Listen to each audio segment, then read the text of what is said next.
Alors l'édition 98, elle est marquée par une deuxième victoire de Laurent Bourgnon. À Pointe-à-Pitre, Laurent Bourgnon devient ainsi le premier skipper à inscrire son nom pour la seconde fois au palmarès de l'épreuve après sa victoire en 94.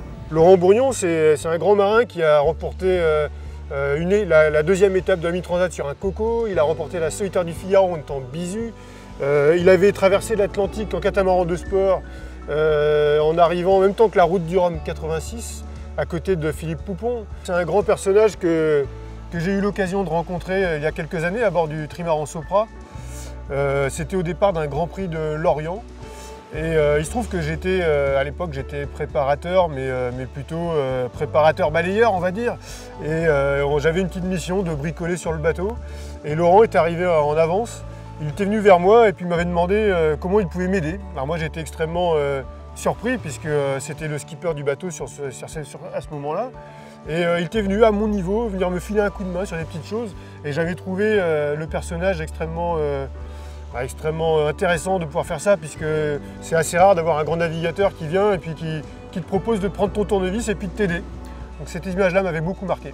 On a un marin qui par sa fougue et son talent, a fait énormément progresser ce milieu des multicoques avec beaucoup d'évolution sur son bateau, beaucoup de préparation, de plus en plus professionnelle. Je pense que c'était, pour moi, cette époque de grand multicoque, c'était probablement la plus belle classe qui existait, c'était la classe Orma.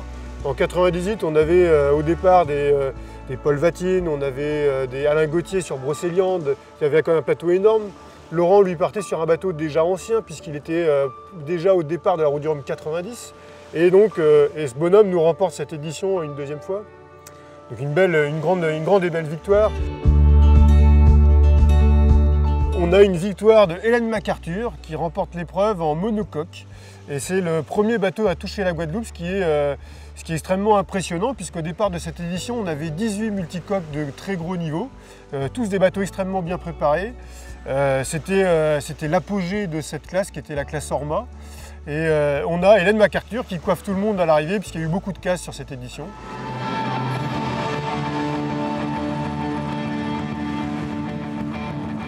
Des bateaux monstrueux, puissants mais fragiles, ardents mais indociles, trop pour une route du Rhum. 8 heures après le départ, Franck Camas chavire, Jean Le Cam le percute, Bertrand de Broc prend peur. Alors bon, les monocoques, c'est vrai, étaient partis 24 heures plus tôt, mais on a un magnifique hold-up de Hélène MacArthur, qui est une bonne suite à la victoire de Florence Artaud. C'est aussi, je pense, pour Hélène MacArthur, une petite revanche du Vendée Globe 2000, puisqu'elle termine quelques heures derrière Michel Desjoyaux. Derrière, Michel Desjoyaux reprend le défi des multis. Tenir sans dormir, foncer sans casser pour combler le retard perdu par 2 arrêts de course. Le premier à Brest, grand voile déchiré. Le second à Madère, gouvernail arraché. Car lui aussi a connu l'enfer du Rhum 2002. Les tempêtes, les coups de vent de 150 km/h, les creux de 10 mètres. Très belle victoire de Lionel Lemonchois. Le grand trimaran bleu et blanc Gitana 11 coupe la ligne d'arrivée. Les Camas, Desjoyaux, Coville, bref, les favoris sont loin, très loin derrière. C'est intéressant puisque c'est un Normand. Ça devient parmi les grands Normands connus, nous avions Christophe Auguin, nous avions Alvaro Mabir, nous avons maintenant aussi Lionel Lemonchois. Lionel Lemonchois, pour moi, c'est un bonhomme que j'ai toujours suivi. J'ai bien suivi tout son parcours depuis des années, avec beaucoup de galères, beaucoup de recherches de sponsors, des mini-transats, un petit peu de Figaro, a été l'équipier des grands marins qui ont gagné les grandes transats. Cette victoire, pour lui, je pense, c'est un aboutissement de carrière et puis une magnifique reconnaissance de tout son parcours. Et Lionel, c'est marrant parce qu'il y a quelques années, j'avais eu l'occasion de le rencontrer pour lui proposer d'être le parrain de mon projet des trophées des lycées. C'était sur un quai à Cherbourg et il travaillait à l'époque sur le bateau Team Adventure qui allait participer à The Race. Et il se trouvait que ce bateau, j'avais eu l'occasion de travailler dessus en tant que saisonnier au chantier JMV à Cherbourg. J'avais à l'époque 16 ans et c'était mon premier job. En 2010, ils ont décidé de réouvrir au grand multicoque. Et donc on voit Franck Camas s'aligner au départ du Rhum avec le Groupama avec lequel il venait d'avoir le trophée Jules Verne en équipage. Donc ce bateau un petit peu remodifié pour le solitaire.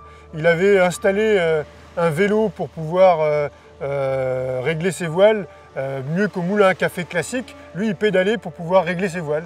Et donc ça a été une révolution. À la mise à l'eau du bateau Carac, le 4 juillet 2017, on était encore devant la capitainerie, le bateau encore au sec. On allait mettre à l'eau et puis il y a eu une petite pause où les gens étaient partis un petit peu chacun de son côté en attendant la mise à l'eau. Et là, on a surpris un petit bonhomme venir observer notre bateau. C'était notre ami Franck Camas. Grande victoire de Loïc Perron, après des éditions de malheur pour lui, puisqu'il a participé quasiment à toutes les épreuves de la route du Rhum. En 2014, il remplace Armel Leclerc sur Banque Populaire un petit peu au pied levé, et sur un bateau extrêmement compliqué pour naviguer en solitaire, qui était le Banque Populaire des grands records. Et Loïc Perron prend la barre de ce bateau et remporte cette route du Rhum. Mais on a aussi Louis Duc au départ de cette épreuve. Effectivement, j'étais au départ en 2014 avec l'ancien bateau d'Alex Pella, qui était le classe 40-65, déjà aux couleurs de la Carac. Et il se trouve qu'en sortie de manche, j'arrive à être hissé dans les 5 premiers de la flotte et je suis contraint à rentrer à Brest sur de la casse de pilote automatique au début. Et puis il y a eu une grosse entraide pour que je puisse repartir. Je suis reparti assez rapidement et contraint un petit peu d'aller dans une dépression pour essayer de rattraper un peu mon retard. J'ai ma grand voile qui a explosé et donc contraint à l'abandon et retour à Lorient.